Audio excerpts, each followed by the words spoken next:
I could see into the future, I would have never, left Argentina. But, unfortunately, we did have our own separate lives. Like, this wasn't the first time we traveled separately together.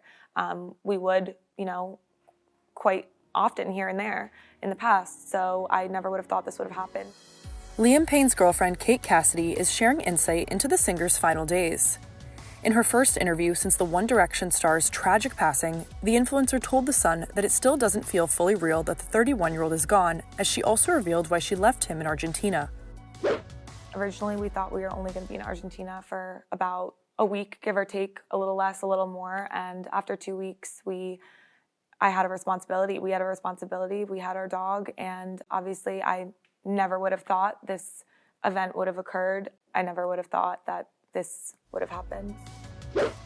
Kate also shared how she found out Liam had passed. I was in our home alone. I was with our dog. So I was alone. And I just still thinking about that it's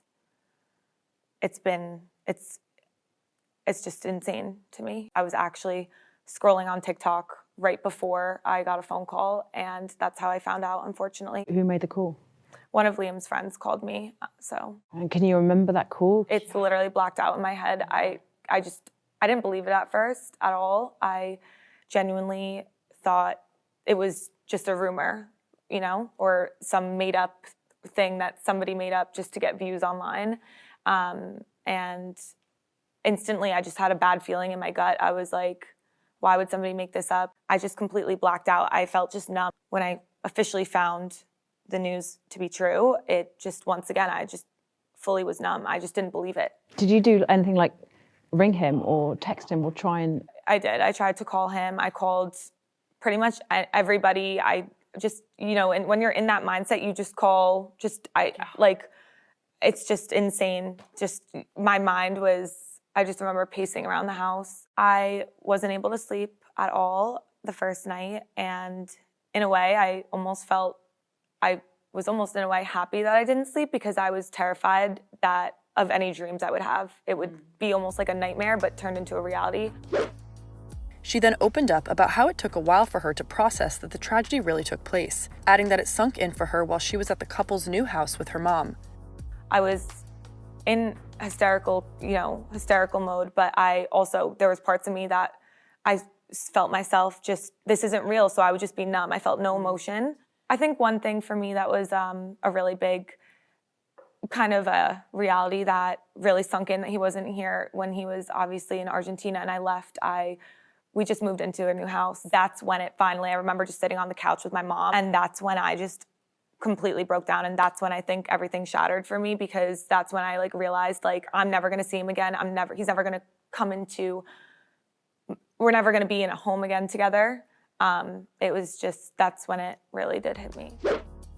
Kate, who shared that she's seeing a grief counselor, also revealed her last text messages to Liam and said that she never expected the incident to occur, later adding that she stuck with him through thick and thin. Again, I think the last message from what I remember that I sent him was, I can't wait for you to come home and for me and Nala to be a family again together, and I can't wait for you to see the house, because obviously he knew I was decorating it. So that's the last message that I messaged him. I stuck with Liam through, thick and thin, and I think love is so, optimistic, and you just hope that everything will work out between, everything at the end will work out. Did you ever foresee him dying young? Because I think he spoke saying he thought maybe he would die young or something. No, I never, you never think that the worst possible thing can happen to, no matter what it is, whether it's a family member getting sick or just a car, it doesn't matter. You never ever think that's going to happen. And it's just, I never would have thought that it would ever, have turned out the way it did. And I'm still just, wrapping my head around it. The US-based influencer also detailed his funeral, which had been attended by all the other members of the former boy band: Harry Styles, Niall Horan, Louis Tomlinson, and Zayn Malik. I went with my mom, my friends that were also friends of Liam's.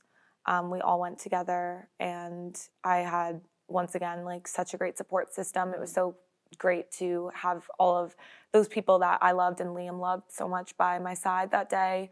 The funeral was, beautiful, and it was a day, I'll never forget. And you could just feel Liam in the room with you. The Sun notes that Kate still calls Liam's phone to hear his voicemail recording, but says she has put a pause on listening to his music, sharing, quote, "maybe one day, but not right now." The outlet also reported that Kate began to cry during the interview as the publication shared pictures of her wiping away tears.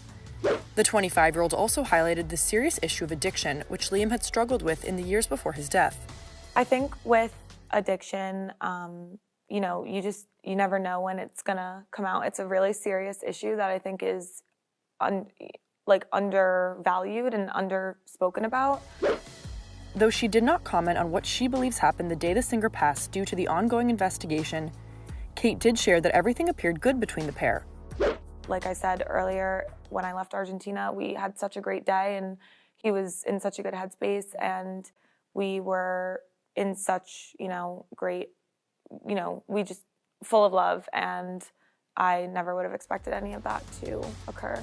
Kate had posted on social media about the interview, sharing in part how the past few months have been heartbreaking and the weight of all of it feels unbearable. She continued, saying, "However, after receiving thousands of messages from Liam's fans seeking clarity during this devastating time, I wanted to share an insight into the relationship with the love of my life. This is my first ever interview while I navigate the pain of losing Liam, so please bear with me as I share my experience, which I hope will be received with compassion and understanding."